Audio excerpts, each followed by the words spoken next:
Bienvenue à tous. Aujourd'hui, un exercice difficile du TD de Louis le Grand sur les complexes. Vous allez voir, ça demande un petit peu de réflexion, mais en analysant un peu et en faisant une belle figure, je pense qu'on peut très bien comprendre, et c'est un bel exemple de pourquoi se poser un peu sur un énoncé et comprendre un peu ce qu'il veut dire en profondeur, entre guillemets, peut être souvent source de belles démonstrations. C'est parti, on y va. Alors, on a cet exercice qui nous dit soit Z appartient à U, donc U c'est le cercle trigo, hein, si vous voulez, c'est l'ensemble des complexes de module 1 auquel on enlève, enfin, dont on retire 1. Très bien. Montrer qu'il existe un entier tel que le module de Z puissance n-1 est plus grand ou égal à la racine de 3. A priori, pourquoi pas, bon, on n'est pas sûr de comprendre, mais on y va. On trace d'abord un cercle, enfin le cercle, dans l'espace des complexes, de rayon 1, et on dit, bah écoute, apparemment, Z va être là-dessus, or, enfin, en excluant le point 1 lui-même, le point 1 qui est ici. Je vais essayer de traduire l'idée qu'il y a ici. L'idée qu'il y a ici, en gros, c'est, écoute, quand tu as un nombre Z qui est là-dessus, à force d'augmenter la puissance, il y a bien un moment où cette distance-là est plus grande que la racine de 3. Ok? Essayons de comprendre ce que c'est cette distance. Z puissance n moins 1, c'est quoi? Bah, Z puissance n, donc on peut dire si Z appartient à U moins 1, on a aussi, enfin on a Z module égale 1, et on a donc Z puissance n de module égale 1 également. Donc c'est un nombre qui est ici, et on veut que la distance entre un nombre quelconque du cercle unité et le point 1 soit plus grande ou égale à la racine de 3. Plus grand ou égal à la racine de 3, c'est intéressant. Ça veut dire quoi? Ça veut dire que moi, dans le concret, là, ce que je veux, c'est que la distance entre un point quelconque du cercle et 1 soit plus grande que à peu près 1,6. Donc par exemple, si je prends un z puissance n qui arriverait là, ça marche pas assez petit.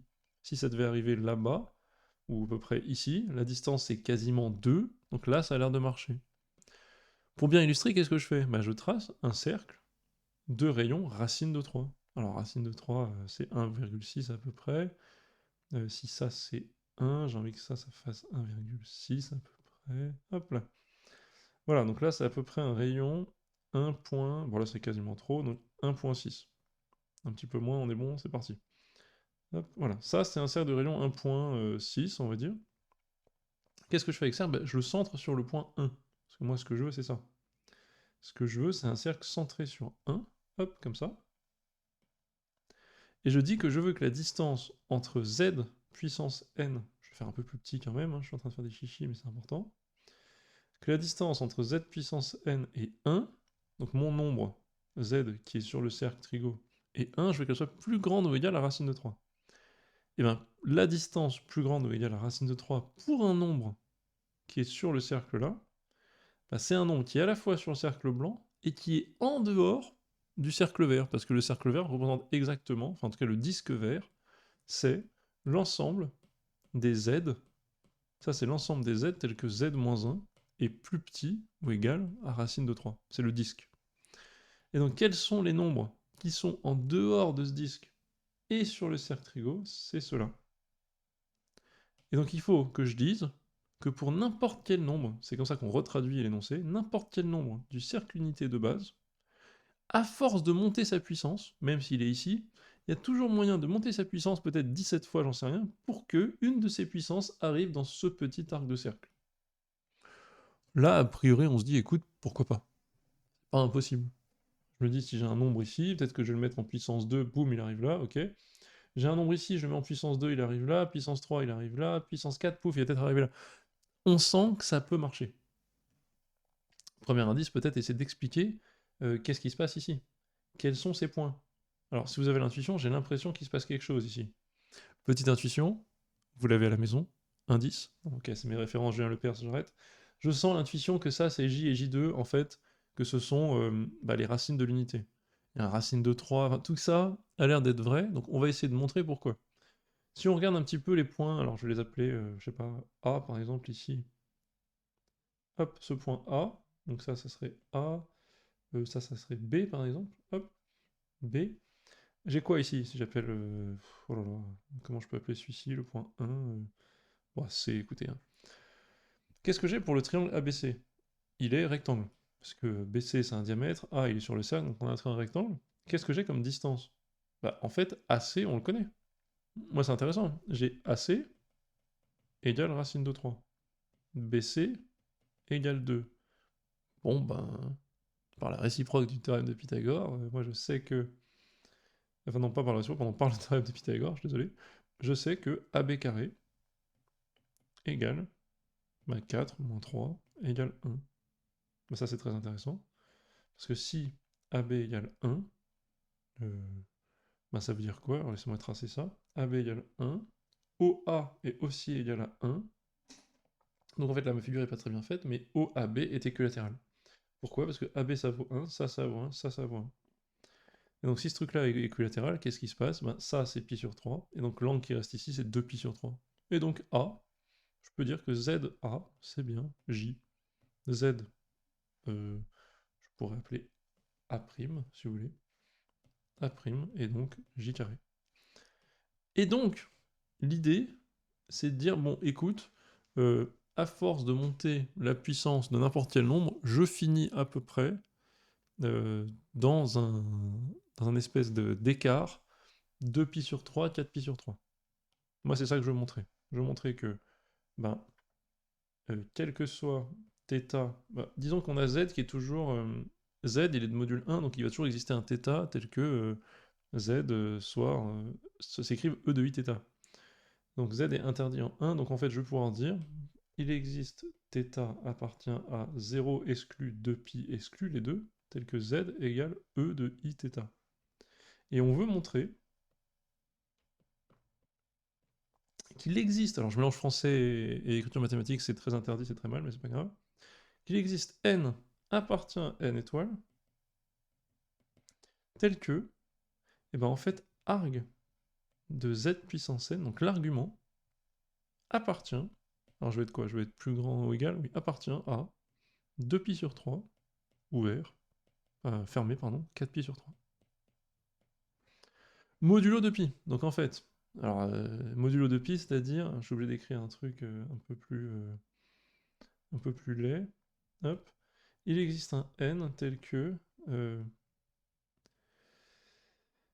ah là là, il existe un k appartient à z, tel que arc de z puissance n appartient à, et en fait, il faut dire, pour être très précis, j'ai fait une rédaction complète, 2pi sur 3 plus 2kpi, oups, 4pi sur 3 plus 2kpi. Voilà. Ça, c'est ce qu'on veut montrer. Ok, bah c'est plutôt intéressant. Donc ça veut dire que je veux que n arc de z appartienne à ce truc-là. Donc ça veut dire, en fait, arc de z c'est θ, hein, donc ça veut dire que je veux que n θ appartienne à 2pi sur 3 plus 2kpi, 4pi sur 3 plus 2kpi. Hop. C'est ça qu'on veut. Enfin, soit il existe k tel que, etc.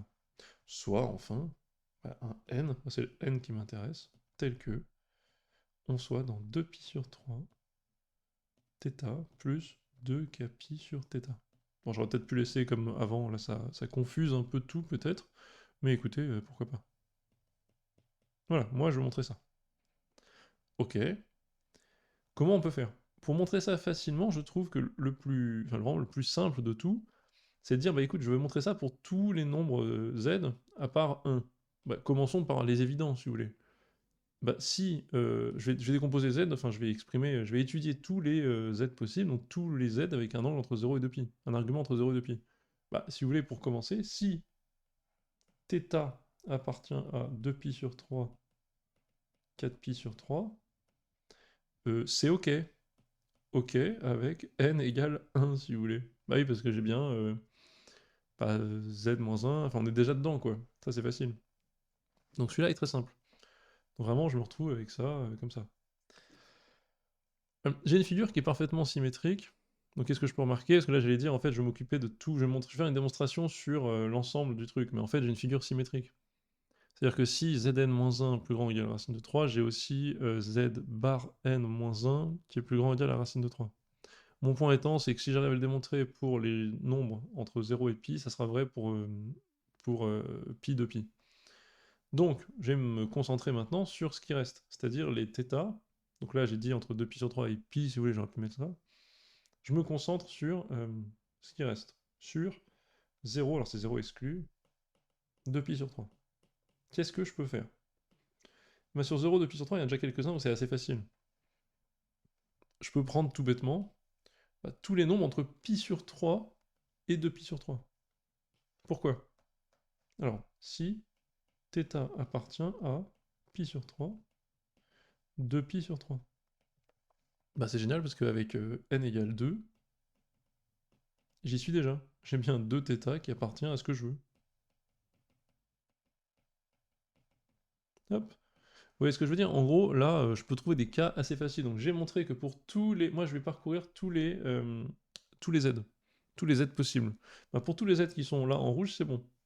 Pour tous les z qui sont ici ensuite, c'est bon. Je sais pas si c'est très clair. Il me reste donc à démontrer que c'est vrai aussi pour tous les z entre 0 et pi sur 3.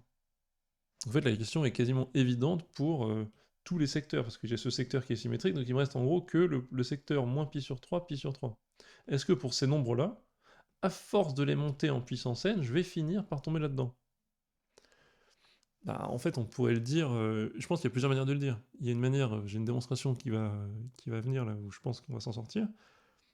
Est-ce qu'on pourrait pas dire que ces nombres-là, entre moins pi sur 3 et pi, enfin entre 0, on va se focus sur ceux d'en haut, entre 0 et pi sur 3, en fait, ne sont pas capables, quand on monte en fait, quand on multiplie par eux-mêmes ces nombres-là, quand on les multiplie par eux-mêmes, on leur fait vivre à chaque fois en fait une rotation d'un angle θ, un angle θ qui est inférieur à pi sur 3 en l'occurrence.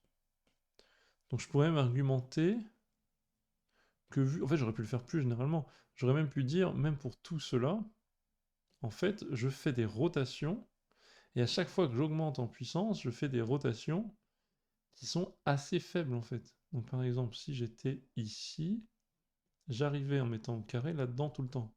Forcément. En fait, je fais rotationner les nombres d'un angle plus petit que 2pi sur 3 ou plus petit que pi sur 3.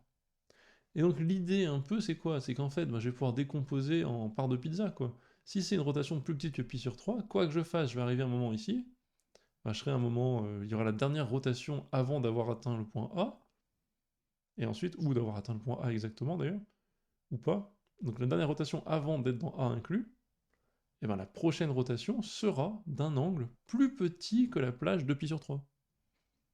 Donc là, moi je pense qu'à l'oral, je tenterai comme ça. Je dirais, écoutez, vu que ça correspond à chaque fois quand je monte la puissance, monter la puissance correspond à effectuer une rotation d'angle θ, tant que mon angle θ ne dépasse pas 2pi sur 3, en fait, c'est pas bien compliqué. C'est bon, ça marche quoi. Je peux sans problème dire que je vais finir par y arriver. Je vais finir par tomber dedans parce que je ne suis pas capable de dépasser d'un seul coup. Je pense qu'une petite démonstration par l'absurde pourrait marcher.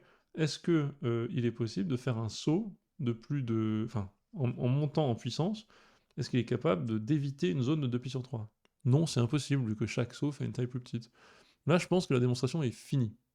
Comme ça, c'est à l'oral, c'est élégant, c'est pratique. On peut essayer de mettre des calculs dessus, donc je l'ai fait. Et c'est de démontrer que pour tous les angles là-dedans, on peut trouver exactement, si vous voulez, le moment où on va bien tomber dans l'intervalle. Je préfère la démonstration un peu à l'oral comme je vous ai fait, qui peut se rédiger par argument géométrique de rotation, mais dites-moi dans les commentaires si vous pensez, notamment s'il y a des profs de maths ou des élèves qui sont pas d'accord, si vous pensez que ça peut suffire. Sinon, je peux trouver pour chacun des nombres quand est-ce que je vais tomber dedans. Alors le souci, c'est que plus je m'approche de 0, plus il faut un nombre élevé. Donc, vous voyez, si j'ai si j'ai un angle qui est à peu près à pi sur 250 000, c'est relou, il faut que j'en fasse plein. Et c'est vrai que l'idée de la rotation est trop petite, donc je ne peux pas sauter une plage, permet de résoudre le problème très vite. Mais si on veut poser, en fait, ce qu'il faut faire entre 0 et pi sur 3, je vais faire ici pour qu'on ait de la place, sur 0 exclu pi sur 3, il faut dire un truc, c'est il existe k supérieur ou égal à 3, tel que θ appartient à pi sur k plus 1, pi sur k. Tout le temps. Ok?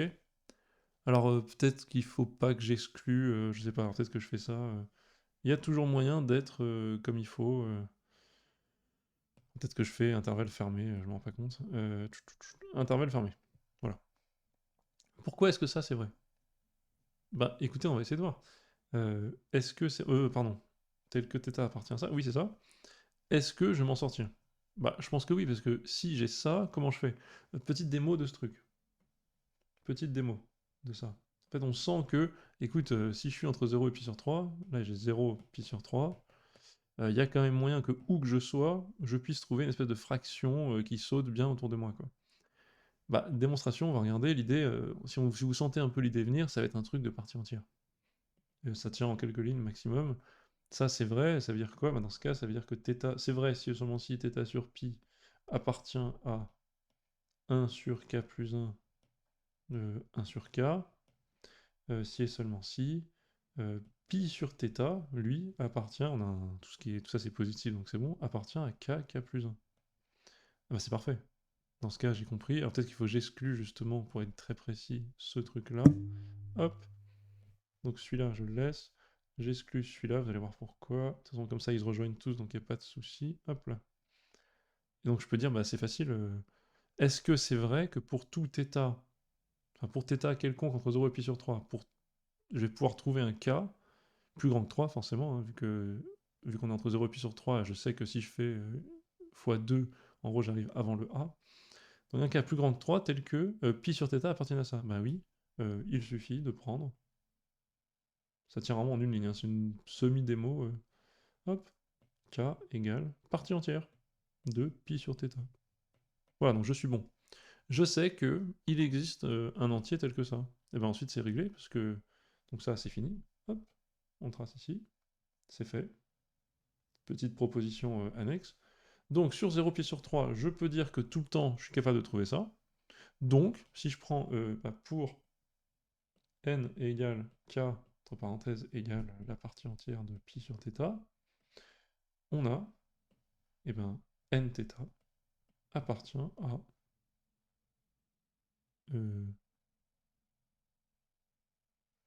à quoi, en l'occurrence? À k sur k plus 1 pi, enfin kθ si vous voulez, k sur k plus 1 pi, virgule, pi. Excellent. Je suis donc arrivé avec ce nθ, je sais que ce nθ, il appartient à, donc l'argument de z puissance n, à k sur k plus 1 pi, pi.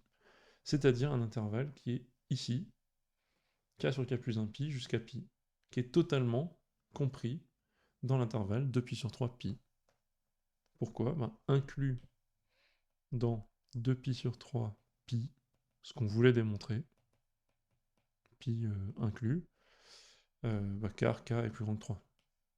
Car k plus grand ou égal à 3 implique que, si vous voulez, k sur k plus 1, enfin car k plus grand ou égal à 3, démo, k sur k plus 1 est-il bien plus petit que 2 tiers? Si et seulement si, 3k plus petit que 2k plus 1, si et seulement si. Est-ce que je me suis trompé? Non, c'est pas plus petit que 2 tiers justement, je veux être plus grand que 2 tiers. Si et seulement si 3k est plus grand que 2k plus 1. Voilà, si et seulement si k est plus grand ou égal à 1. Donc c'est bon, c'est toujours vrai. Petite démo, on est bon. Donc ça, c'est une manière d'écrire qui est un peu propre, que je trouvais jolie. Vous avez compris à peu près. Soit je suis déjà dedans, donc je décris tout l'ensemble des nombres z en comprenant que j'ai la propriété qui est vraie pour z bar, donc si j'arrive à démontrer pour z, ça sera vrai pour z bar également. Donc je prends les nombres z entre 0, exclu et pi, et je dis, bon bah écoute, tous ceux qui sont déjà là, ils sont déjà dedans, donc il n'y a pas de souci, c'est vrai pour n égale 1. Ceux qui sont dans cette zone, c'est vrai pour n égale 2. Donc en fait, quand on les met au carré, ils tombent dans cette zone, c'est facile à démontrer. Et tous ceux entre 0 et pi sur 3, je suis capable, donc soit j'explique les rotations comme j'ai fait, je suis capable de le faire, de le dire, voilà, soit je suis capable de trouver un certain nombre de rotations où je sais que, alors c'est pas la première par laquelle j'arrive dans l'intervalle jaune, mais j'en trouve une, je trouve un certain nombre de rotations pas très compliquées qui dépend de l'entier lui-même, tel que je suis sûr d'être là-dedans. Et en gros, je tombe sur la dernière possible, un dernier petit intervalle avant pi.